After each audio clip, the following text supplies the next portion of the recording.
Welcome to Somnia Lore, your place for peaceful, sleepy adventures. Subscribe, hit the bell, like, comment, and share. There was a time when Morty used to dream of ceilings. Not skies, not stars, not adventures, just ceilings. White, cracked ones. Ones that hummed quietly when he stared long enough. The kind that seemed to breathe. Every night he would lie there, his small chest rising and falling, his mind whispering to itself. This isn't the first time. He didn't know why he thought that. He didn't know why, when he blinked, the cracks on the ceiling seemed to move, to rearrange themselves into familiar constellations he could never name. He was 10 when the remembering began. Not remembering like old people do. No, his memories were too strange for that. He remembered things that hadn't happened yet. A laugh from an older version of himself. A voice that belonged to a man he didn't know saying, "Don't trust the daydreams, kid." They talk back. Sometimes that voice came with a smell of burnt metal and rain. Sometimes with the sound of glass humming like a string. He would wake in the middle of the night, sweat clinging to him, heart soft and fast. The room would feel wrong, too clean, too organized. Like a place built after the story had already been told. He would sit up, press his palms together, and listen for the hum behind the walls. It was always there, faint, electric, patient. That was the thing about his house. It wasn't still. It shifted slightly when you weren't looking. His mother's favorite chair wasn't always by the window. Sometimes the door opened on the wrong side. Once when he opened his closet, he found a hallway instead, filled with the scent of ozone and a flickering light that didn't belong to any bulb he'd seen before. He didn't step through. He just watched it for a while, then closed the door gently, as if tucking a secret back to sleep. Morty learned not to talk about these things. He tried once, at breakfast, when his father was reading the news and his sister was complaining about something trivial. He said, "The walls move sometimes." His mother smiled absently, said something about imagination. His father didn't look up. His sister rolled her eyes, so he stopped. And the silence became a habit, like breathing in a room that kept rearranging itself to see if... You'd notice that the first time he saw the man who would call himself Grandpa was on a rainy night that didn't belong to any season. The rain didn't sound like rain, it sounded like static. The windows shimmered with it. Morty sat up expecting thunder, but what came instead was a knock. Not on the door, on the wall. 3 soft knocks exactly where the wallpaper cracked into the shape of a crooked smile. He held his breath. The third knock became a word, "Kid." Then came the light, a line of blue splitting open the wall like a zipper through sleep. And out stepped a man with hair like frost and eyes that seemed to remember every possible future at once. He looked around, sighed like he was tired of existing, then smiled. A small, crooked thing. This version's still small, he muttered, rubbing the back of his neck. You did less damage. Morty didn't speak. He couldn't. The man smelled like the ozone from the closet. His coat was torn, his boots dripping with a color that wasn't exactly mud. The man crouched to his level and stared for a long time, eyes scanning his face as if checking a map. Then he said, "You've been hearing the hum, haven't you?" Morty nodded, though he didn't know how the man could know. The man smiled again, softer now. "Means it's starting early this time." He reached into his pocket and pulled out a small silver cube. It glowed faintly like it was breathing.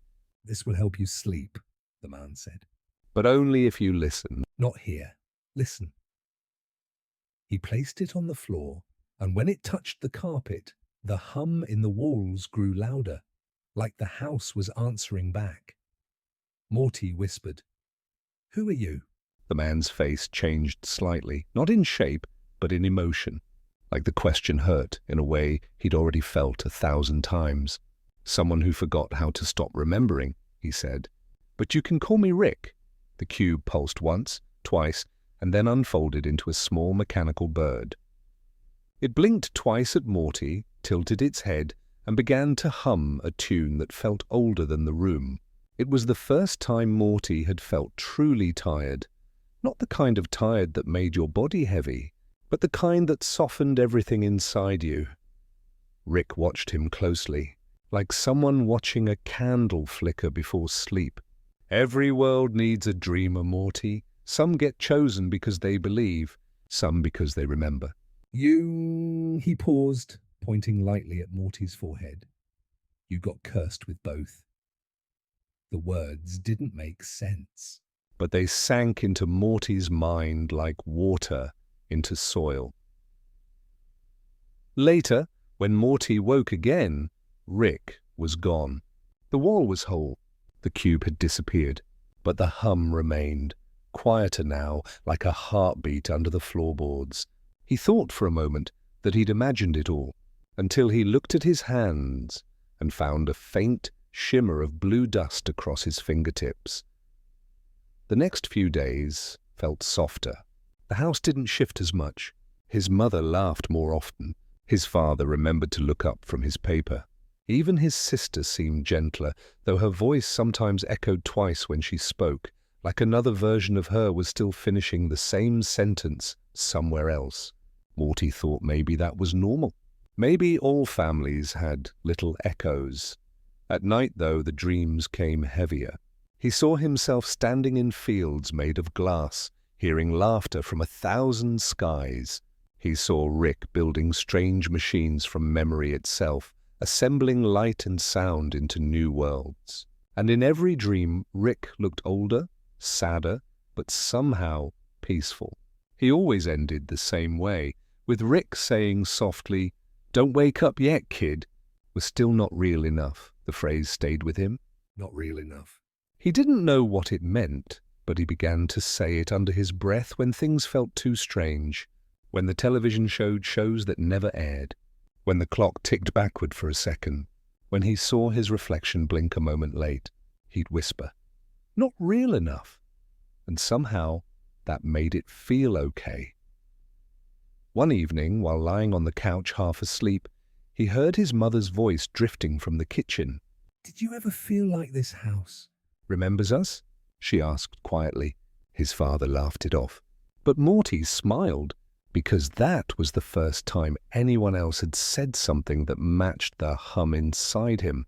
Maybe, he thought, the remembering wasn't his alone. Outside, the rain began again, the soft, static kind. And in that quiet between droplets, he heard a faint, clicking sound, like the mechanical bird from before. It perched on the windowsill, eyes glowing faintly blue. Morty sat up slowly, not startled, just calm. The bird blinked once, then projected a tiny beam of light onto the wall. The image that appeared wasn't a warning or a message, but a memory. Rick, standing beneath a strange sky, smiling faintly, saying, "Every beginning is just a memory trying to happen again." The light faded. The bird folded back into a cube and dissolved into air. Morty exhaled long and slow. For the first time, he didn't feel small. He felt part of something enormous, quiet and patient. He lay back down, eyes tracing the cracks on the ceiling. They no longer looked like random lines. They formed a constellation he somehow recognized. It wasn't from a star map. It was something closer, something that belonged to him. Before his eyes closed, he whispered to the ceiling, "Good night, whoever's watching." The hum answered softly, almost like laughter. And then, at last, the boy who remembered too much fell asleep, into a dream that had been waiting for him since before time began. It was morning when Morty saw Rick again. The morning didn't feel like it used to. The sun was too pale, like it had forgotten its color. The air hummed faintly, as if the world hadn't finished loading. He sat on the porch steps, his bare feet brushing against the cool grass that sometimes shifted under his toes, like it wasn't sure where it wanted to be. Somewhere behind him, his mother was humming, a tune that didn't belong to any song he knew. It was gentle, sad, and full of something unspoken. Then the air bent. It didn't break or flash. It folded softly, like paper creasing itself in slow motion. Out of that fold stepped Rick, the same tired traveler, coat still torn, eyes still knowing too much. He wasn't holding any gadgets this time, no glowing cubes or buzzing machines, just a flask and a faint smile that looked almost human. Morty blinked, unsure if he should speak. Rick saved him the trouble. Hey, kid, you been keeping the hum steady? His voice sounded like it came from far away, stretched thin through the space between dreams. Morty nodded, not because he understood, but because it felt like the right answer. It's still there, he whispered. Sometimes louder at night. Rick looked around the yard, as though listening to the silence itself. Good, means this version's holding, for now.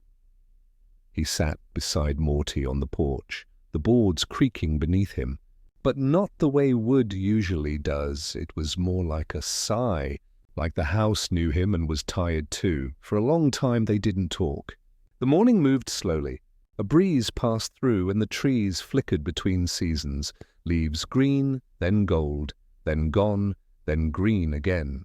Morty watched, too calm to be afraid. Why does everything keep changing? He finally asked. Rick took a slow sip from his flask before answering. Because memories don't sit still, Morty. Worlds like this, they're built from what people remember. You, me, everyone that ever thought about us. When they stop thinking, parts start to fade. He smiled faintly, but there was sorrow behind it. You ever notice how quiet it gets when nobody's awake? Morty didn't know how to answer that, so he asked something else. Are you real? Rick laughed softly, but it wasn't unkind. Define real, kid. If you can feel the grass, hear the hum, and get scared sometimes, that's as real as anything gets. They sat together in that quiet moment, the sound of birds repeating on a strange loop. Every 12 seconds, the same chirp. Morty counted it. By the 7th loop, he started humming with it. Rick chuckled, leaning back. Good instinct. When you hum along, it resets the pattern, helps the world remember it's supposed to move forward. So Morty kept humming. The sky brightened, the loop broke, and a small cloud drifted lazily across the pale blue. He didn't understand how it worked, but it made him feel like he could help somehow, like the act of being calm was fixing something invisible. After a while, Rick stood. His shadow bent in 2 directions. Come on, Morty, there's something you should see. They walked behind the house, where the ground sloped into a small patch of trees. Morty didn't remember those trees being there before, but they looked familiar in the way dreams do, the kind of familiar you don't question. In the middle of the grove was a wooden table covered in half-built machines and jars filled with glowing dust. Rick gestured to them. You see all this junk? Every piece is a memory I didn't finish building. Morty touched one of the jars. It was warm. Inside, faint shapes moved, tiny silhouettes laughing and running. They'd look like people, he said quietly. Rick nodded. They were. Or they could have been. Sometimes the universe leaves traces of what it almost made. He turned one of the jars gently, and the tiny lights inside rippled like reflections in water. You ever feel déjà vu, Morty? That's just one of these opening for a second. Morty's breath caught. So the world's full of almosts. Full of 'em, Rick said. Every almost hums until someone remembers it. Then it either becomes real, or it fades back into quiet. He looked down at Morty, and for a moment, his expression softened. You got a strong hum, kid, that's rare. That's why you can hear the walls. Why you can remember what never happened. The wind moved gently through the branches. One leaf fell, but instead of landing, it dissolved into light. Morty watched, his chest tight with wonder. Is that why you came here? To fix the almosts? Rick smiled faintly. Nah, Nobody fixes 'em. I just check in on the ones that hum too loud, make sure they don't collapse. They stood there a while longer, the stillness filled with the faint ticking of machines that didn't seem to exist a second ago. Morty's mind drifted. He thought about all the things he might have been, older, braver, maybe even happier.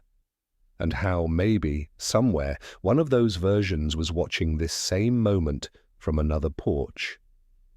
"Rick," he said softly, "if there are other me's out there, do they know about me?"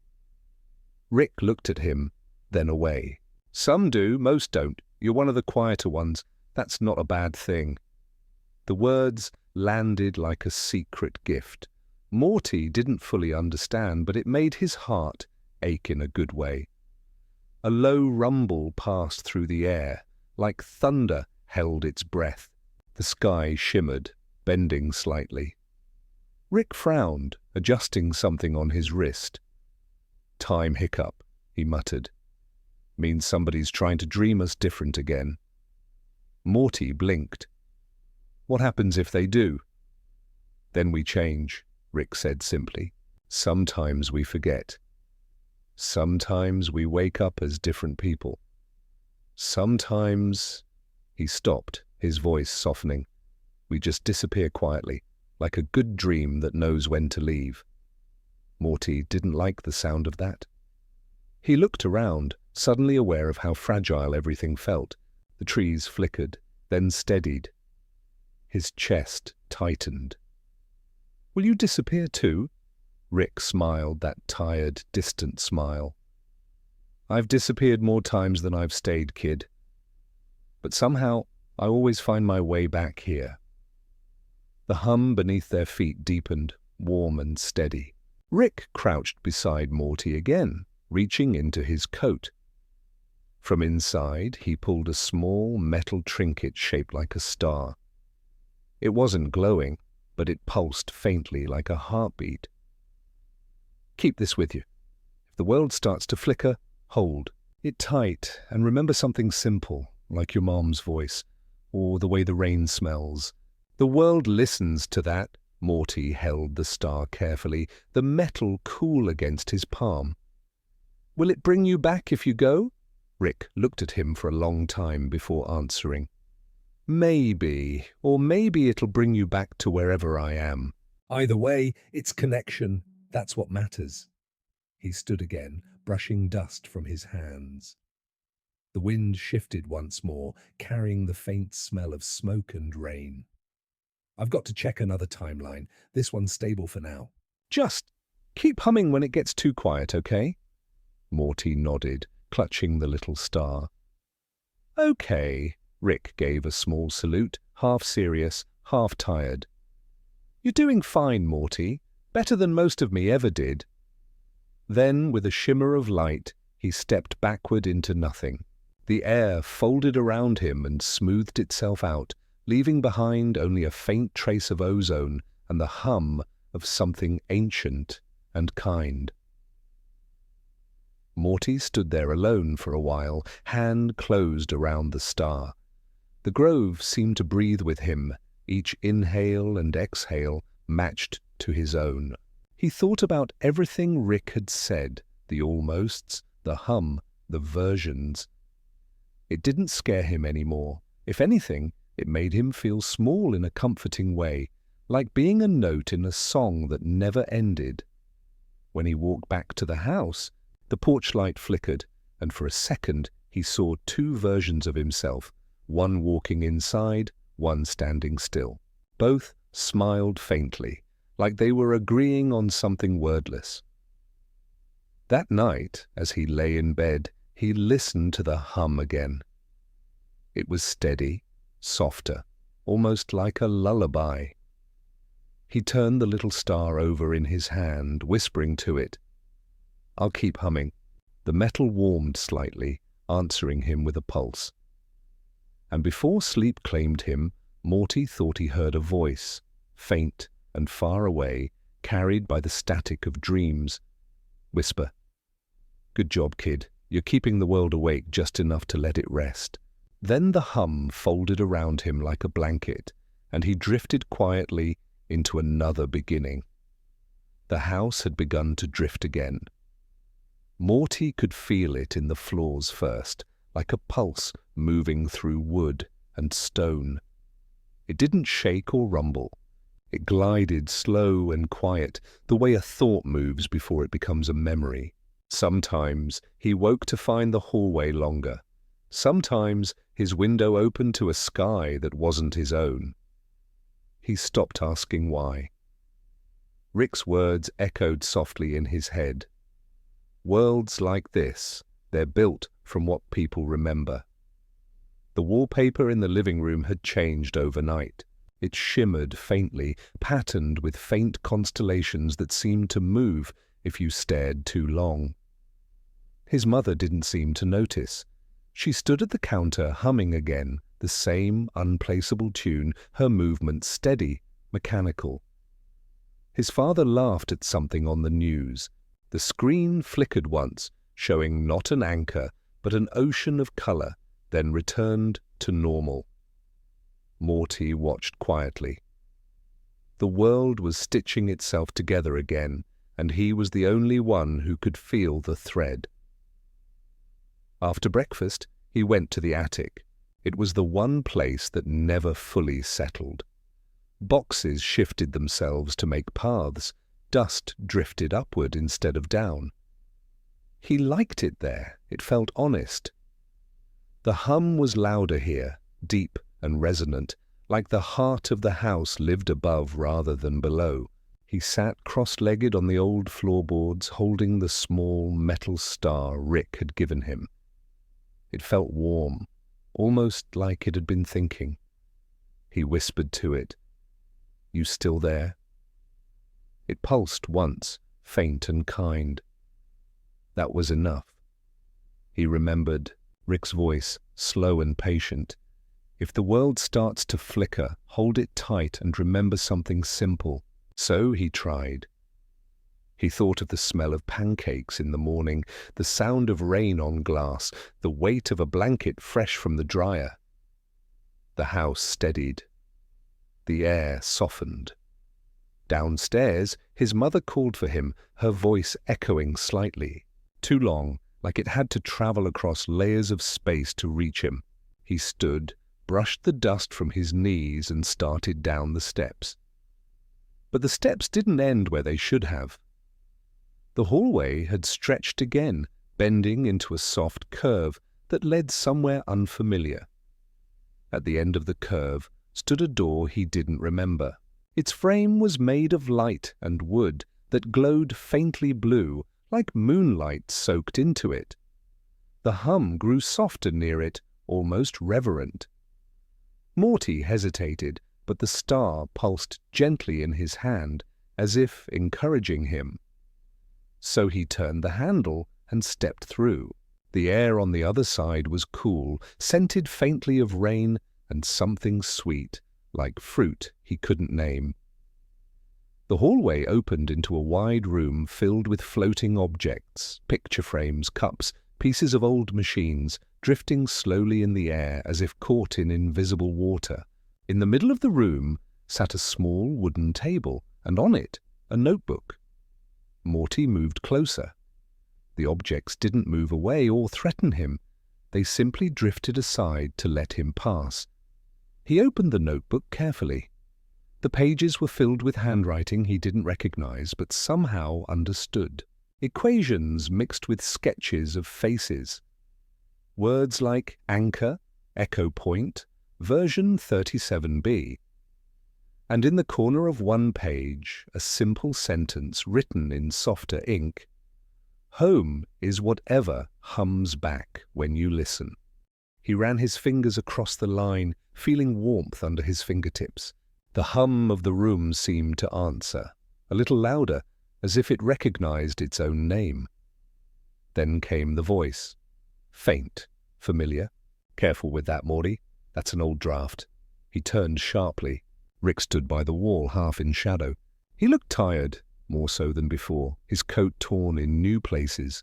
But his eyes were steady, and they softened when he saw the notebook in Morty's hands. "You wrote this?" Morty asked. Rick walked closer, boots making no sound. "Not exactly." Me from another loop did. I just "Borrowed it back."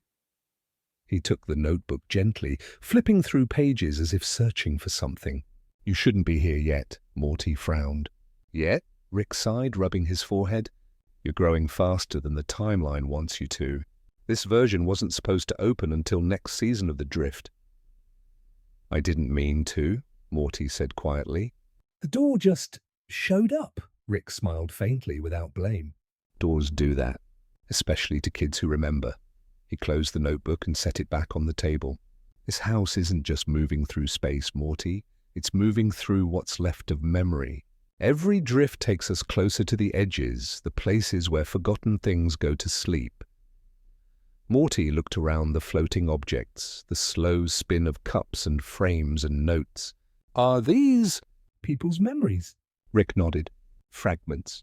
The leftovers of who they thought they were. When enough people forget something, it floats here.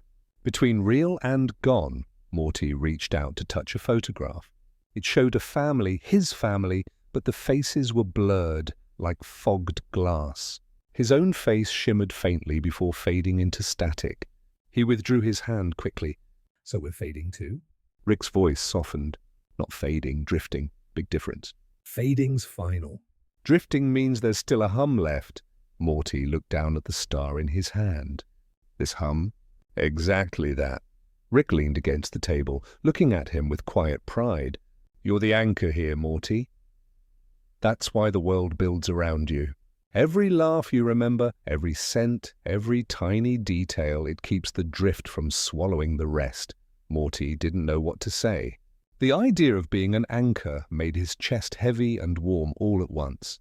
He looked around again, this time with softer eyes. "Then I'll remember," he said simply. "I'll remember everything," Rick chuckled, the sound tired but genuine. "Careful. Too much remembering can twist you into a knot." "The trick's to remember softly, like you're listening to a song, not reading a manual." The room dimmed slightly, shadows folding in like curtains. Rick looked toward the wall where he'd entered, expression sharpening. "Time to go, kid. This drift's about to close." Morty hesitated, staring at the notebook. "Can I keep a page?" Rick shook his head. "You don't need to. It's already in you." The words felt true, though he didn't know why. He took one last look at the floating room before stepping through the door. The air behind him shimmered, and when he turned, the hallway was gone. Just an ordinary wall where it had been. Downstairs, the house was calm again. His mother was setting plates on the table, his father arguing gently about syrup brands, his sister laughing at her own joke. It was all so normal it almost hurt. But, in the stillness, Morty could hear the faint hum. Constant, kind, and steady. He sat down, the star warm against his palm, and for a brief second, the ceiling light flickered in rhythm with it. Nobody else noticed. That night, he dreamed of the floating room again. Except this time, the objects weren't strangers, they were memories he recognized. The sound of Rick's laugh, the way his mother's hand felt on his shoulder, the quiet rain on the windows. They circled him slowly, glowing softly. The notebook lay open at his feet, its pages blank except for one new line. "The house moves, because the heart remembers." When he woke, the air was still. The hum, faint as a heartbeat, pressed gently against his chest. He smiled into the pillow, whispering, "I remember." The world seemed to exhale, and somewhere deep beneath the floorboards, the house shifted again. Not restlessly, but like it had found a rhythm it wanted to keep. Morning arrived like a held breath. The light that seeped through the curtains was paler than usual, more silvery than gold, as if the sun itself wasn't entirely sure where it belonged. Morty sat at the edge of his bed, still holding the small metal star in his hand. It had cooled overnight, but faintly, beneath the metal surface, he could feel something alive, like a heartbeat too slow to measure. He listened for the hum. It was there, softer now, weaving through the quiet walls like a whisper, remembering itself. Downstairs, the world continued its performance of normality. His mother's humming returned. His father laughed at something that wasn't funny. The news flickered, briefly showing static shaped like clouds before pretending to be real again. The air smelled like toast and ozone. Morty moved through it, not quite part of it anymore. The more he remembered, the more the world looked like a painting that had started to crack at its edges. He went outside for air. The sky felt too close. Clouds drifted by slowly, almost deliberately, and between them he thought he saw fragments of other skies, purple, green, silver, and then they vanished, as if embarrassed to be seen. The yard was still. Grass bowed slightly toward the house, as though gravity bent inward instead of down. He crouched and touched the soil. Warm, pulsing faintly. The hum was underneath everything now, not just in the walls or the star, but in the ground itself. "It's spreading," he murmured, unsure if it was good or bad. A shadow moved across the grass. He looked up quickly. Rick stood at the edge of the yard, coat whipping gently in a breeze that Morty couldn't feel. His presence bent the air around him like he carried a small gravity of his own. "Kid," Rick said, voice quieter than usual. "You've been listening again, haven't you?"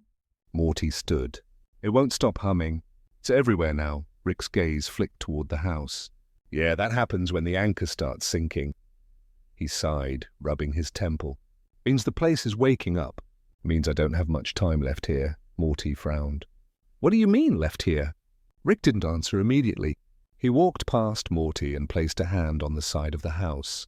The wood rippled faintly under his palm as though it recognized him. "Every drift builds a version of me." A stand-in, an echo. "I've been in more of these than I care to count. But when the anchor stabilizes, when you start to remember enough, this version dissolves. Makes room for what's real. You mean you'll disappear?" Rick's eyes softened. "Something like that. But don't make it sound dramatic." "I've died worse ways." Morty clenched his hand around the star. "There has to be a way to stop it." Rick smirked faintly. "Stop what? The universe remembering what it was?" "Nah, you don't stop memory, Morty. You let it finish." He stepped back from the wall and looked toward the horizon. The air there shimmered like heat, except it wasn't heat. It was movement, like the world was unraveling in slow waves. The hum deepened, vibrating through their bones. Birds hung motionless in the sky for a moment before resuming their flight, wings catching light that didn't belong to this world. Rick's expression turned grim. "See that shimmer?" "That's the bleed." "Means the other layers are starting to push through. Versions of places you've half forgotten, half dreamed. The edges are softening. Is that bad?" "Not if you're ready to let go of what's fake," Morty swallowed. "How do I know what's fake?" Rick gave a small, almost kind smile. "That's the trick." "You don't. You just hold on to what hums back." They stood in silence for a while, listening. The hum wasn't a sound anymore. It was a feeling, a pressure behind the ribs, a warmth in the fingertips. Morty thought about his mother's laugh before she became quiet, about the first night the house drifted, about the floating room and the note that read, "Home is whatever hums back when you listen." He took a breath. "Rick, what's beyond the shimmer?" Rick hesitated, then said softly, "The archive." "The what?" "The place where everything goes when it's finished being remembered. Some call it heaven, some call it deletion. I call it the archive." "It's where the hum begins." Morty looked at him sharply. "You've been there?" Rick chuckled dryly. "Kid, I've built there." Something in his tone made Morty's chest tighten. "Then why can't you stay? Why do you have to dissolve?" Rick looked at him with an expression Morty couldn't name, half pride, half sorrow. "'Cause I'm not the version that made it out." "I'm just the echo that stayed behind to guide the anchor." He placed a hand on Morty's shoulder. "That's you. You're the part that moves forward." Morty didn't know what to say. The hum surged once, a soft wave through the air, and then settled again. The sky flickered between blue and violet. The world was breathing faster now. Rick stepped back, eyes glinting. It's starting. The drift's entering its final alignment. When the shimmer reaches the house, you'll have to make a choice. What kind of choice? Rick's voice was steady, low. You can stay here and let it all fade clean, live out the version that feels safest, or you can walk through the shimmer. See what's really left. The words sat heavy between them. Morty stared at the horizon. The shimmer pulsed closer now, moving like a tide of light. The air trembled. He could feel his memories pressing at the edges of his skull. Summer nights on the porch, the smell of oil in Rick's garage, the laughter that used to fill the kitchen. Each memory glowed faintly, pulling toward the same direction. He looked back at Rick. "Will you be there?" Rick smiled faintly. "In a way that matters, yeah." Morty nodded slowly. "Then I'll go." The wind shifted. The hum swelled, louder than before, wrapping around the world like music from somewhere too big to understand. Rick reached into his coat and pulled out a thin strip of transparent metal etched with symbols. He handed it to Morty. "Take this. When you step through, focus on the hum. It'll guide you past the noise." Morty took it carefully. It was light as air, but buzzed faintly against his skin. "What if I forget the hum?" Rick smirked. "Then you listen harder." The shimmer was almost at the fence now. The grass bent toward it, leaves turning luminous. The sky above rippled like water disturbed by breath. Morty turned toward Rick one last time, but the figure before him was already thinning at the edges, dissolving into the same soft glow as the horizon. "Rick!" Rick's fading voice reached him like an echo from a tunnel. "Remember softly, Morty. Don't hold too tight." Then he was gone. The yard was silent except for the deep, steady hum. Morty closed his eyes. The star in his palm burned warm, the strip in his other hand vibrating in rhythm. He took one step forward, then another. The shimmer touched his fingertips first, cool and electric, like stepping into a dream that had been waiting for him. Colors unfolded, endless, layered, impossible. He saw pieces of other worlds flicker past, the garage lit by blue fire, the floating room, the attic alive with dust and stars, and beneath it all a rhythm, slow, vast, tender. The hum, he walked deeper. His body felt weightless, like memory itself was holding him up.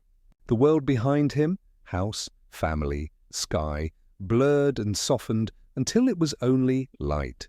Ahead, something enormous waited, a structure made of sound and light, humming in endless harmony. The archive. Morty stood at its threshold, heart steady. The hum pulsed once more, a final gentle note that sounded almost like Rick's laugh. He stepped inside, and the world began again. The first thing Morty noticed inside the archive was the absence of direction. There was no up, no down, no horizon, only gradients of light that shifted like sighs, soft and alive. The hum here wasn't distant anymore. It was everywhere, wrapping around him, through him, inside every breath. It wasn't sound but memory. Every heartbeat he had ever known, layered, softened, and replayed by the universe itself. He didn't walk so much as drift, guided not by steps but by feeling, like a leaf carried on a river that had learned to flow without water. Shapes began to form in the glow, faint outlines of rooms, doorways, fragments of sky suspended in air. It looked like a collage made by someone who remembered everything but didn't know how to arrange it. There was his schoolyard, folding into the lab bench. His mother's laughter spilled out of a hallway that led nowhere. A swing set swayed in wind that had no source. Every memory here hummed faintly, alive but untethered. He floated closer to one of the fragments. A door painted in peeling blue. It opened before he touched it. Inside was a kitchen that felt too still, frozen in a single perfect afternoon. His mother was at the stove, humming a melody that echoed faintly through the air, the same tune he'd heard before drifting began. His father sat at the table, muttering to himself, a newspaper in hand that never turned its page.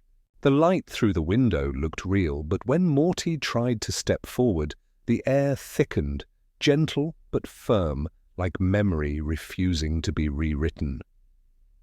He whispered, "Mom?" The figure turned slightly, face half-lit. The smile was there, familiar and soft, but behind her eyes there was something hollow, a reflection that didn't reflect. The hum wavered. He felt tears rise, but when he blinked, the kitchen dissolved into light again, fading into the slow swirl of the archive. Morty floated in silence, heartbeat syncing with the rhythm around him.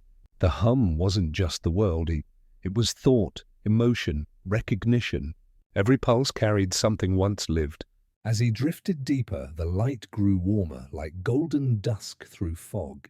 And then he saw it, a bridge made entirely of shimmering threads, each vibrating in tone. It stretched into forever. Rick was waiting at the far end. He wasn't the same Rick who had stood in the yard. This one seemed younger, quieter, less burdened by the constant sharpness that used to fill his voice. His coat hung loose like it had learned the shape of peace. The light around him bent in slow ripples. "Took you long enough," Rick said, voice warm with something Morty hadn't heard before. Affection without sarcasm. Morty drifted closer, unsure whether to run or bow. "You said you'd be gone," Rick tilted his head. "I am gone. But out here, gone doesn't mean gone." It just means you remembered enough to see what's left. The bridge beneath Morty's feet felt alive, a soft vibration rising through his bones. Each step hummed a different note, and together they made a melody that felt like the world's oldest lullaby. "Is this where everything ends?" he asked quietly. Rick gave a small laugh. "Nah, nothing ends here. The archive just keeps what's been loved enough not to vanish," Morty frowned. "Then why me?" Why am I here? Rick stepped closer. "Because you're the last anchor of a version that shouldn't have existed. The world you knew, the family, the home, they were threads spun from what was lost. I made them once. To save you from remembering how it really went." Morty's stomach turned. "You made it?" Rick's eyes softened. "Yeah. After everything went wrong, I built a simulation stitched from the cleanest memories I could find, a timeline that felt safe, a place where you could grow without pain. But even perfection decays when it's not real." He started to hear the hum, the sound of the truth trying to break through. Morty looked down at the bridge, light rippling beneath his feet. So none of it. My mom, dad, school, it wasn't real? Rick shook his head slowly. "Real enough to shape you. Fake enough to fade," he sighed. But that's the thing about memories, Morty. Even the fabricated ones can leave real feelings behind. You lived them. You changed because of them. That's what matters. The hum deepened, a wave of warmth brushing through the space. Morty felt the ache in his chest ease slightly. He wanted to be angry, but there was something about the honesty in Rick's tone that disarmed him. "So what now?" Morty asked softly. Rick looked upward. Above them, the light began to shift. Thousands of glowing threads winding together, forming constellations of color. They pulsed gently like the stars were breathing. "Now," Rick said, "you learn to listen properly." The bridge began to move beneath them, gliding through the endless light. Scenes drifted by, moments Morty had forgotten, or maybe had never lived. Him and Rick fixing a small ship in silence. A night when they sat under a purple sky, talking about nothing at all. The day Rick disappeared for the first time. Each vision passed like a page turning, and with each one, Morty felt his chest grow lighter. "Every version of us leaves echoes," Rick murmured. "We think we're traveling through time or space, but really we're traveling through memory. The archive keeps them all. The hum is the language of those echoes, the sound of love not quite finished." Morty closed his eyes. The hum enveloped him, cradled him. "It's beautiful," he whispered. Rick smiled faintly. "Yeah, it is. Most people are too busy running from it to notice. For a while, Neither spoke. The bridge carried them through the light until it reached what looked like a vast mirror suspended in space. It shimmered softly, its surface rippling like a pond. Rick gestured toward it. "This is where your thread meets itself. Look." Morty approached. Inside the mirror, he saw his reflection. Not the boy he was, but countless versions overlapping like transparent film. One was younger, scared. Another older, steady. Another was asleep, dreaming. And behind them all, faintly, was the shimmer of the fake world. The house, the sky, his mother's smile. Each version lived, Rick said. Each believed it was the only one. That's the trick of reality. It convinces you it's alone. Morty touched the mirror. The surface rippled beneath his fingers. "Can I go back?" "You can," Rick said softly. "But if you do, you'll forget this. You'll forget the hum. You'll start over thinking it's all new." Morty hesitated. The idea of forgetting frightened him, but the idea of staying here, drifting forever in this gentle light, frightened him too. "What would you do?" Rick smiled. That small, weary, knowing smile Morty had always trusted. "I'd remember softly." "Not hold too tight. The point isn't to keep the world, it's to let it pass through you without breaking what's left." Morty breathed slowly. The hum surrounded him like the ocean, tender and infinite. He thought of laughter, of small kindnesses, of stars over the roof. He thought of all the moments that had felt like goodbyes, and how maybe they had just been the universe teaching him how to release. He turned back to Rick. "Will I see you again?" Rick's outline flickered gently. "You never stopped seeing me, kid. You just forgot where to look." Light began to rise from the bridge, wrapping around Morty's feet. The hum grew softer, lower, more rhythmic, like a lullaby at the edge of sleep. The mirror's surface rippled once more. An invitation, a promise. Morty took a final breath. "Then I'll remember softly," he whispered. Rick's voice followed him, fading with warmth. "That's my boy." Morty stepped into the light. The mirror folded around him like water closing over a pebble. The bridge, the archive, the hum, everything dissolved into one endless note, tender and eternal. He felt no fear, only calm, as the memory of every world melted into a single truth, too gentle to name. Somewhere, far away, a boy stirred in his bed beneath a soft, silver dawn.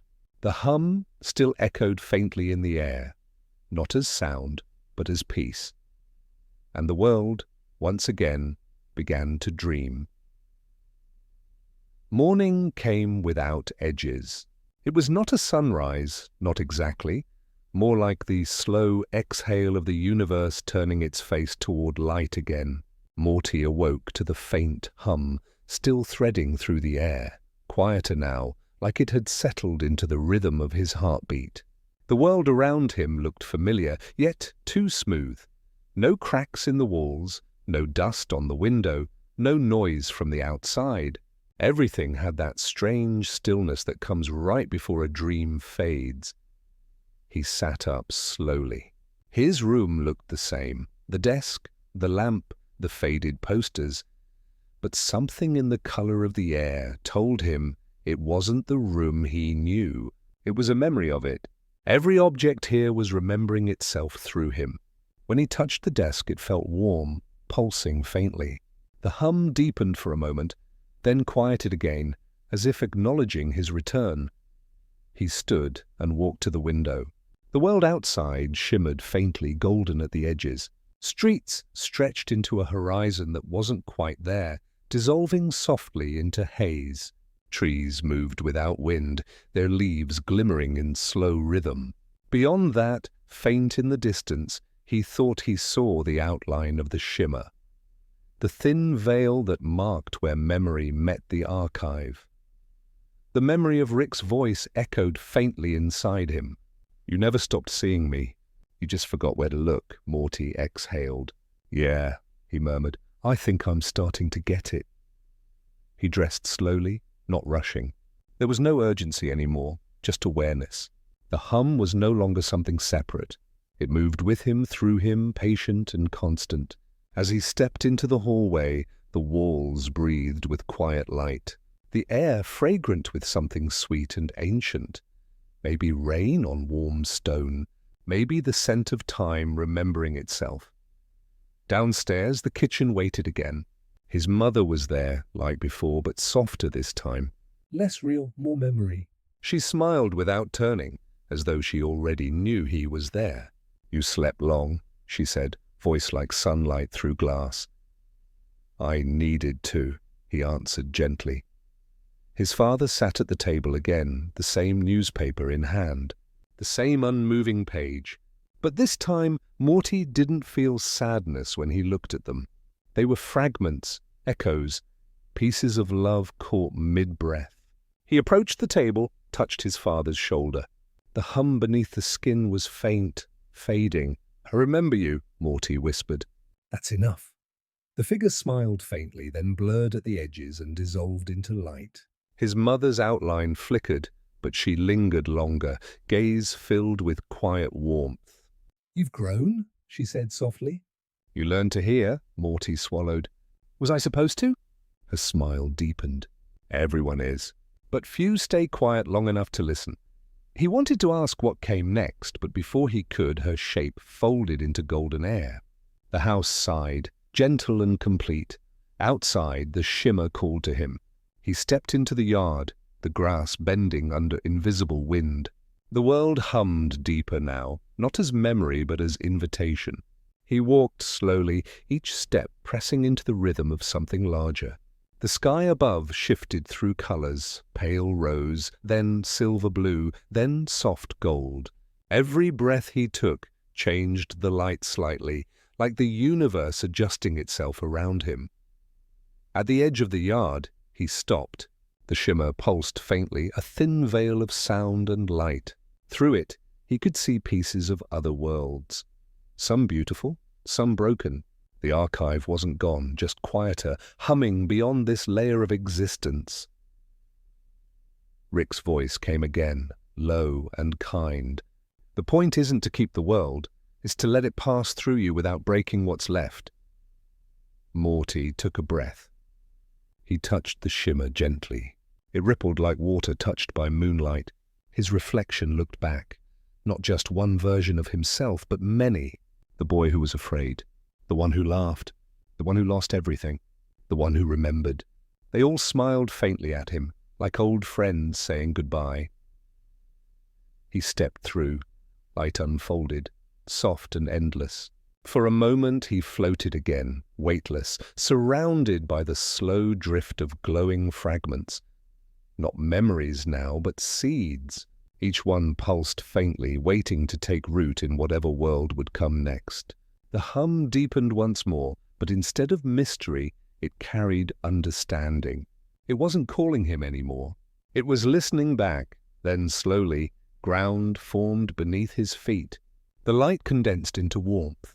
He felt wind, real, cool, alive. The world solidified around him, not perfect like before, but textured, uneven. Real. He stood in a small field under an amber sky. The air smelled like rain and wildflowers. In the distance, mountains glowed with soft blue light. The hum here wasn't loud. It was subtle, woven through the sound of wind and the pulse of his heart. Morty looked around. No house, no shimmer? No Rick. Just the quiet vastness of a new place that didn't ask anything of him. He sat on the grass, fingers brushing the soil. It was cool and damp, full of life. He smiled faintly. For the first time, he realized he wasn't searching for anything anymore. He didn't need answers. He didn't need to wake up. He was already awake. Still he whispered, "You there, Rick?" The air stirred gently. A low vibration rolled through the ground, soft as a chuckle. "Yeah, kid." "Always am," Morty smiled, eyes half closed. Figures! He lay back, hands folded over his chest, watching clouds drift lazily overhead. They changed shape slowly. A bird, a ship, a face that might have been Rick's. Each one dissolved into another, gentle and unhurried. Time moved differently here. Maybe it wasn't moving at all. The hum became a lullaby, sinking with his breath. He thought about everything that had led him here.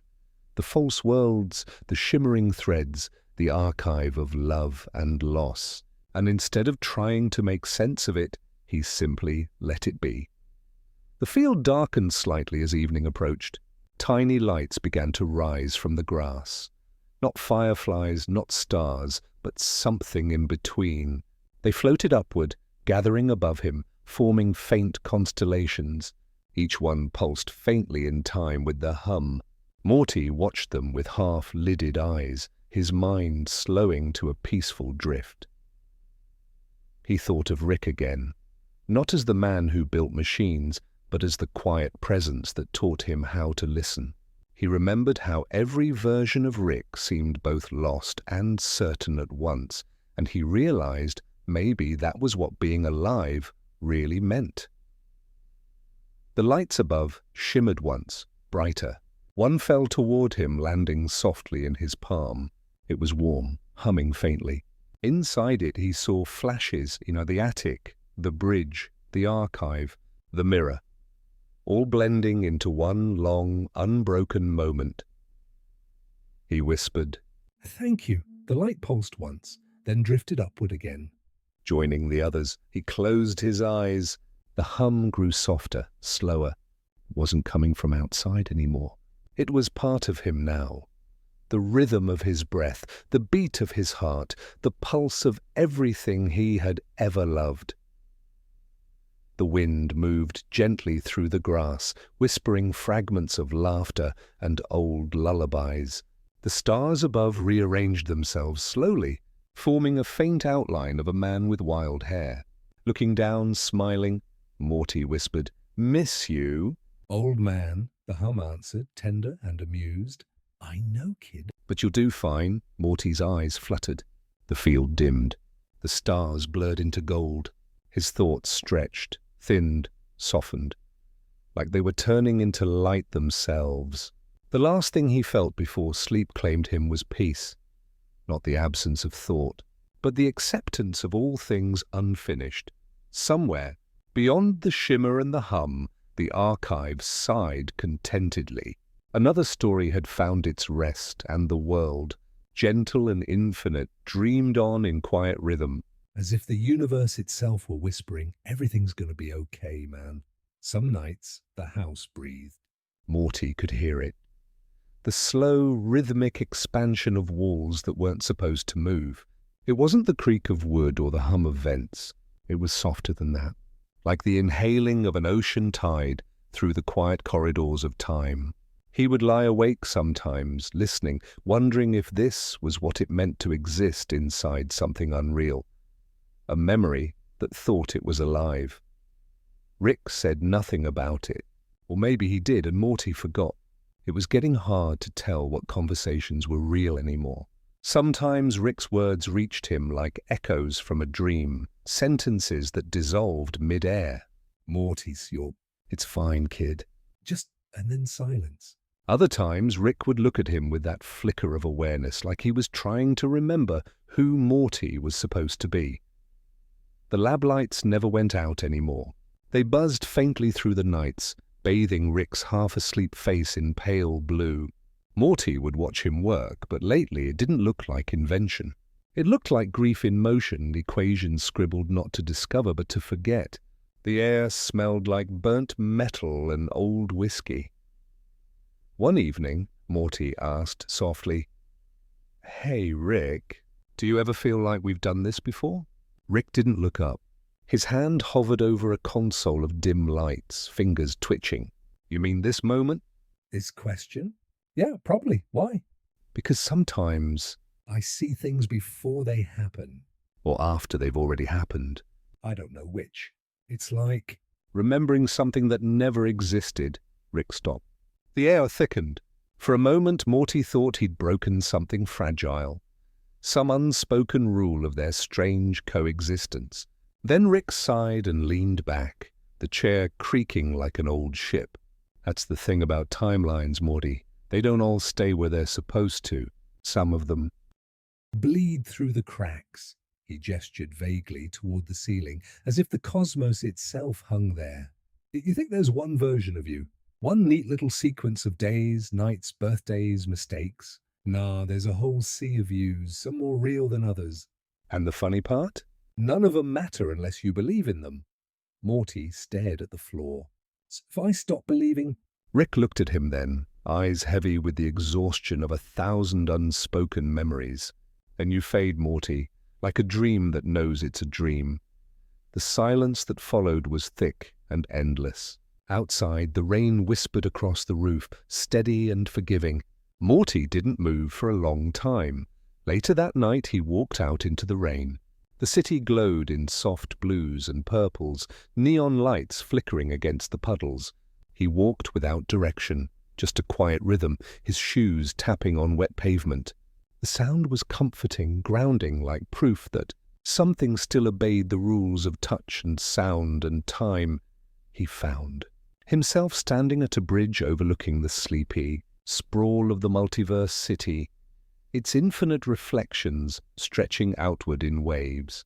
Each light shimmered like a possible life, flickering in and out of existence.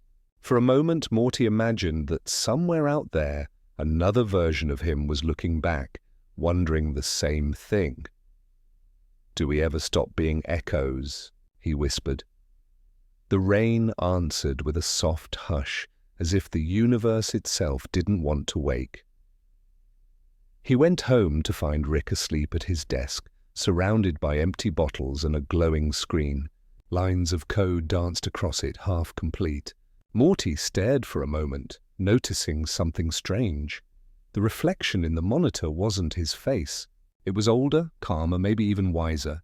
And when he blinked, it was gone. In the morning, Rick didn't mention it. He acted like everything was fine. Pancakes on the table, another portal on the wall. But Morty could see the tremor in his hands, the small shake he tried to hide when he lifted his coffee. "Where are we going today?" Morty asked. Rick's voice was quiet, almost kind. "Nowhere new, just..." Retracing, the portal opened with its usual hum, spilling green light into the kitchen. But this time, Morty hesitated. There was something in that glow. A faint shimmer of his own face multiplied 1,000 times. He swallowed hard, then stepped through. The world on the other side wasn't one of their usual adventures. It was quiet. A field of golden grass under a lavender sky. The air smelled like something familiar, something from childhood. Rick stood beside him, silent. For once there was no machine in his hands, no rant on his tongue. "What is this place?" Morty asked. Rick's reply came slow, fragile. A pocket, somewhere between timelines. "I built it a long time ago, back when I thought I could fix things by freezing them." Morty turned, confused. "Freezing what?" Rick's eyes met his, tired and shimmering. "You." The wind carried the confession softly, almost mercifully. Rick knelt, pressing his hand against the grass.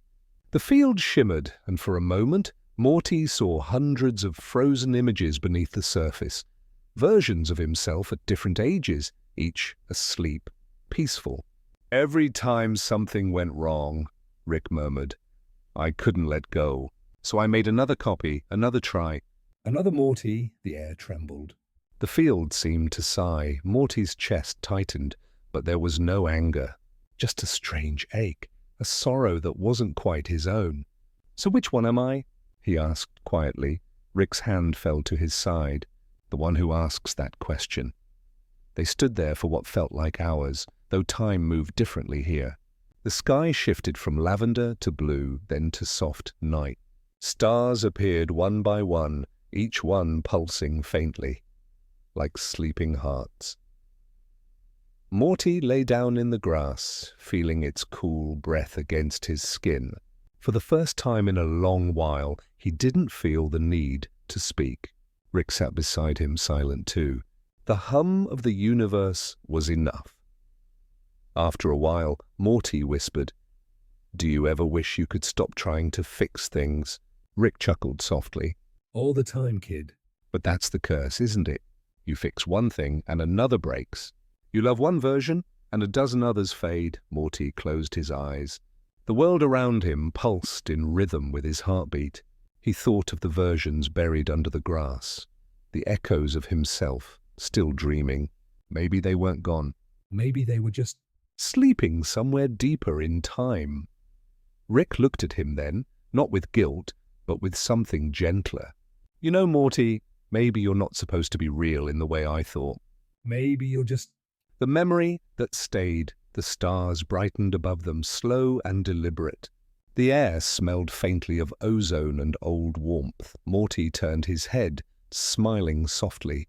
Then I guess that's enough. Rick nodded, eyes glistening under the starlight. Yeah, kid, that's enough. And for a while, neither of them spoke again.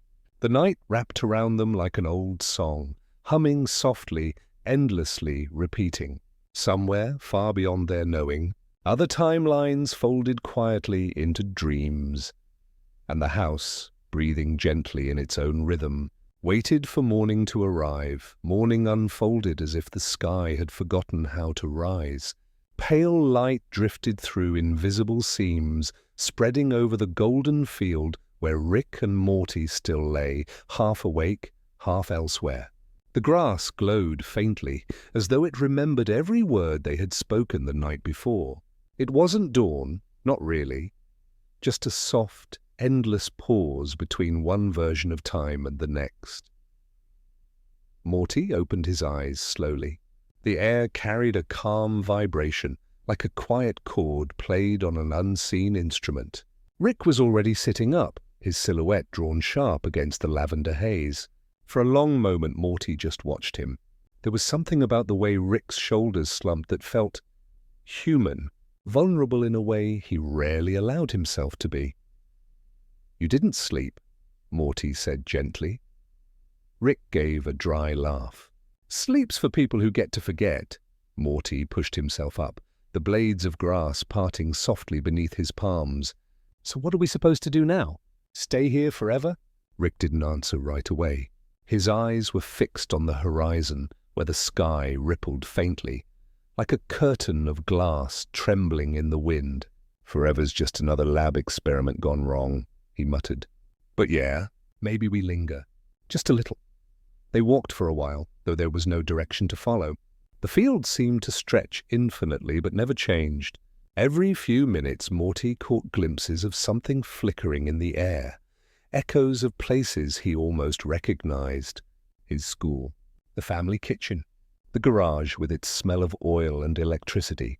Each vision lingered, then dissolved like dew. He began to wonder if he was the only one seeing them, until Rick spoke. "Don't trust the scenery, Morty. The field's remembering you back." Morty frowned. "What does that even mean?" Rick squinted at a far-off shimmer that looked suspiciously like a version of their living room. "Means you're not a traveler here." you're the map. Morty didn't know whether to feel comforted or terrified. He glanced down at his hands, half expecting them to fade. They didn't, but for a split second, he thought he saw another pair layered over his own. Older, steadier, as if belonging to a Morty who had lived longer than this one ever would. They came upon a small hill, and at its peak stood something that looked like a door made of light. It didn't lead anywhere obvious. It simply hummed, gently beckoning. Rick stared at it for a long time before speaking. "I made that one too," he said. "It's supposed to lead home." "Home?" Morty repeated, though the word tasted strange. "Yeah," Rick said quietly. "The version of home where I didn't screw everything up." They stood before it in silence.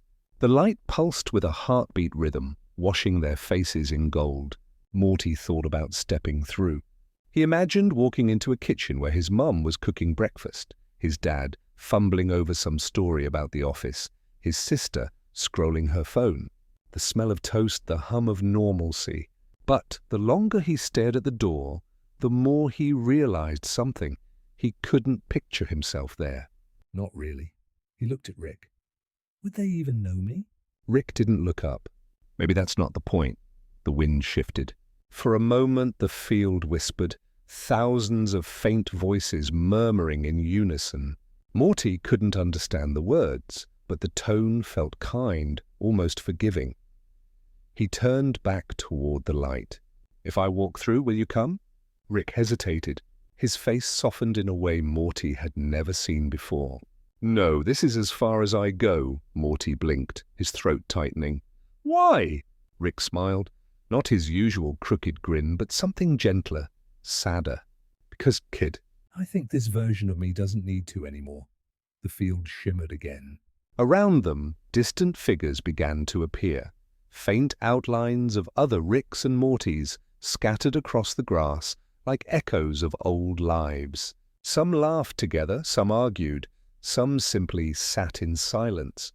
Morty watched entranced. "Are they us?" he whispered. Rick nodded slightly. Every one of them. Every try. Every almost. The realization settled into Morty's chest like warm rain. He wasn't just one life, one thread in a linear story. He was part of an infinite mosaic. Each choice, each loss, each moment folding into the next like pages of a never-ending lullaby. He looked back at Rick, the question rising quietly. "And what happens to me when I walk through?" Rick's voice was almost a whisper. "You keep existing, just differently. Maybe in memory, maybe in someone else's dream. But don't worry, kid. It's not dying. It's just continuing somewhere softer." Morty smiled faintly. "Like sleeping," Rick nodded. "Yeah, like sleeping." They stood in silence, the hum of the doorway washing over them. Somewhere far off, a version of Morty laughed, another cried, another hugged, a version of Rick who looked almost healed. It all felt connected, every possibility shimmering together in one long exhale. Morty turned toward the light again. "You said you built this place because you couldn't let go." Do you think maybe it's time to? Rick didn't answer immediately. He just looked up at the lavender sky, eyes reflecting the faint gleam of stars that hadn't yet formed. Then he exhaled, and something in the air shifted, a release, quiet and real. "Yeah, Morty," he said softly. "Maybe it is." The wind carried the words away, scattering them like seeds. Morty took a slow step toward the door. The grass bent under his feet, shimmering with small lights as though blessing his path. The closer he got, the more he felt the warmth of the doorway, not burning but comforting, like the warmth of someone's hand held too long. He turned once more. "Will I see you again?" Rick's smile was weary, almost peaceful. "You already have, kid. Every time you wonder why you care." Every time you forgive someone who doesn't deserve it. "That's me."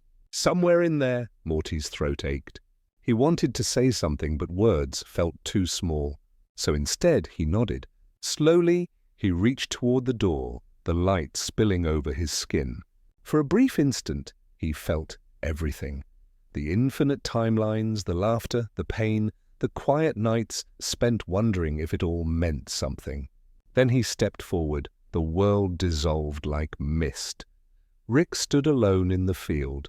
The sky shifted back to gold, the wind returning to its slow rhythm. He closed his eyes, listening to the echoes fade one by one.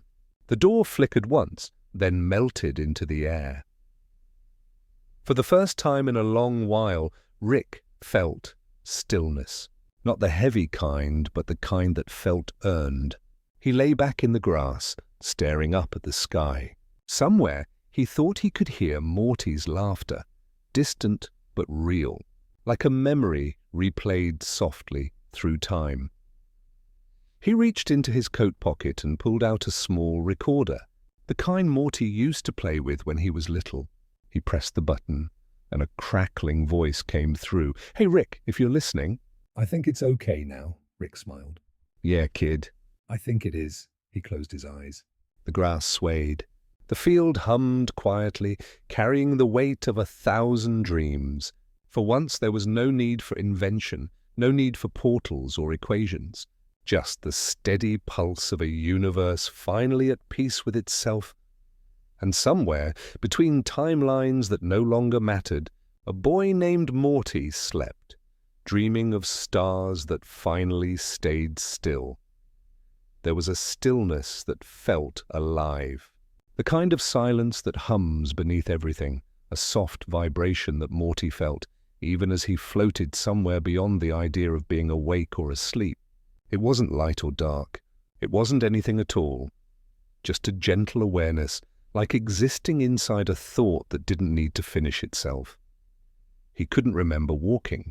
He couldn't remember stepping through that doorway, but he could feel the echo of it, the warmth that had spread through him as he let go.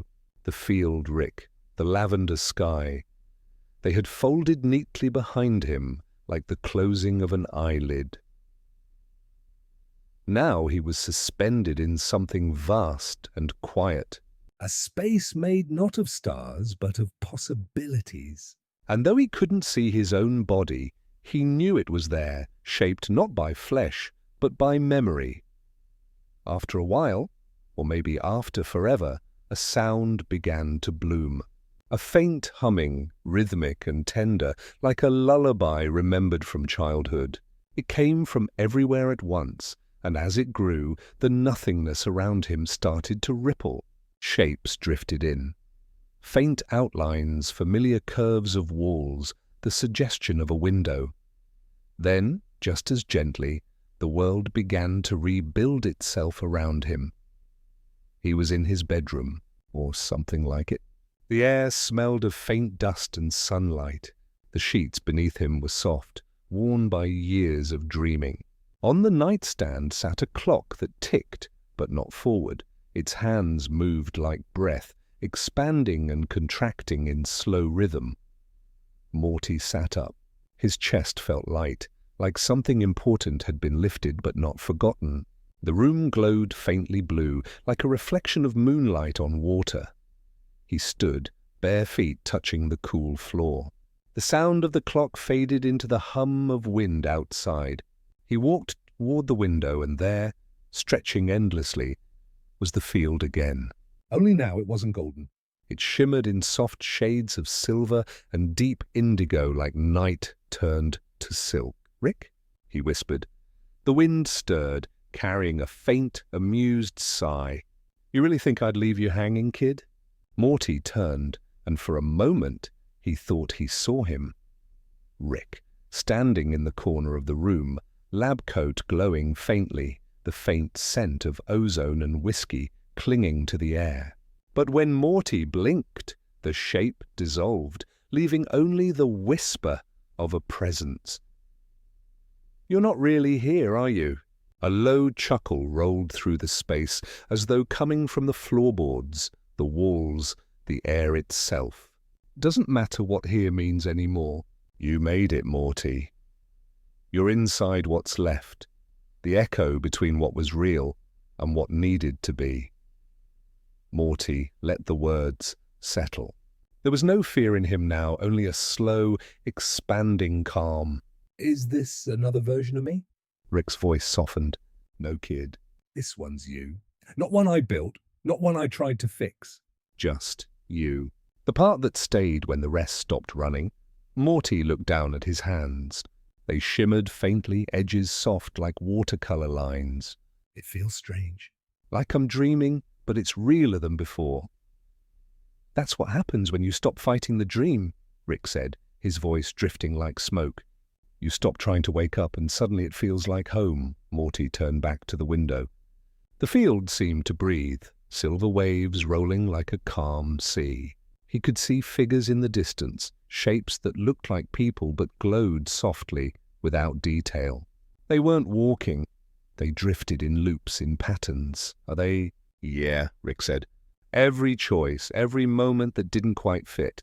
They're all here, the echoes that wanted to rest." Morty watched them, feeling a tenderness rise in his chest. Not sadness, exactly, but something close to understanding. "Do they know?" Rick paused. Maybe, maybe not. "But it doesn't matter." Peace doesn't need to know it's peace. Morty smiled faintly. He touched the window, and the glass rippled like water. "So what happens now?" "Now?" Rick's voice drifted further, almost like it was smiling too. "Now you live, Morty. Not like before. No loops, no timelines. Just be here." Let the world remember itself through you." Morty closed his eyes. He could feel the air shift. Faint warmth gathering at the edge of his skin, like sunlight finding him after years of shadow. The hum of the clock had stopped, replaced by a slower rhythm. His own heartbeat. He thought about everything they'd done. The portals, the mistakes, the laughter that always came too late. And for the first time, it didn't feel like fragments of chaos. It felt like pages of a story that had already learned how to end softly.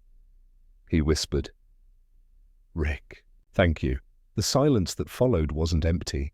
It was full of meaning, of warmth, of something like love. "Don't thank me, kid," the voice murmured. "Just remember me softer than I was." And then the voice faded, absorbed by the soundless world. Morty stood for a long time, looking at the silver horizon. The shapes in the distance began to fade, one by one, until all that remained was the shimmer of light and the whisper of wind. He felt something inside him unfolding, not a memory, but a gentle knowing. He turned away from the window and walked back to the bed. Each step felt lighter, slower, like walking underwater. The sheets welcomed him, warm and cool at once. As he lay down, the air pulsed faintly in rhythm with his breathing. He stared at the ceiling. The faint blue glow began to dim, giving way to something softer, the kind of darkness that feels like safety. His eyelids grew heavy, and before they closed, He thought he saw it again, Rick's outline. sitting at the edge of the bed watching over him with a faint, crooked smile. "You did good, Morty," the ghost of him said, though maybe it was just a thought, pretending to be a voice. "You finally stopped chasing what wasn't yours to fix," Morty smiled. The words drifted through him, dissolving into the quiet. His breathing slowed, and in the stillness that followed, the field outside began to glow again, its light syncing with the rhythm of his rest. Somewhere beyond the veil of this dream, universes continued spinning. Portals opened and closed. Different Ricks still argued with different Mortys about different kinds of meaning. But here, in this small corner of endlessness, one version of them had found the silence between seconds and stayed. Morty's body relaxed, the weight of his form merging with the rhythm of the air. A faint hum rose again, the same lullaby that had called him here. It wasn't sung by anyone. It was just the universe, remembering its favorite melody. And in that final drift between awareness and rest, Morty thought he heard it one last time, Rick's voice, half amused, half tender. "Get some sleep, kid. You've earned it." A smile lingered on Morty's lips as the world dissolved around him. The silver field faded into the color of dreams.